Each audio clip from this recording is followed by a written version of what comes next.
गुरु सबैलाई नमस्कार। आज चाहिँ हामी पोखरामा घुम्न आएको थियौँ। कता आएको अरे? हामी यो शिवजी भएको ठाउँमा आएको। त्यहाँ चाहिँ नि यत्रो ठुलो पिङ छ अनि यो पुरै भ्यू छ। थके लाग्छ मलाई। डाँडा छ अनि यहाँ चाहिँ नि पुरै हिमालहरू, त्यो पुल हेर्नु न। हामी दुईजना मात्रै हैन, अगाडि पनि कता जाने?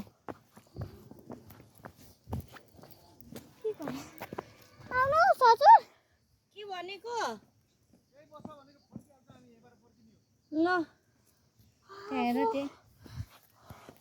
त्यहाँ हेर्नु त्यहाँ गाइस।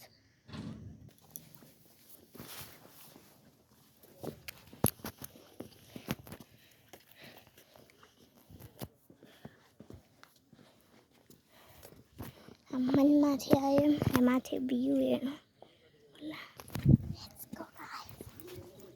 त्यहाँ मन्दिर छ है फेरि। यस्तो ओह्रालो छ नि फेरि गाइसहरू। 3-4 मा ब्याक साइड परे राम्रै डर छ।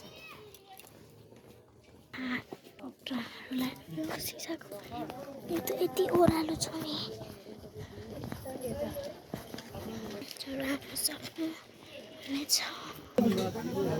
पाइन ल्याउन यता प्लेट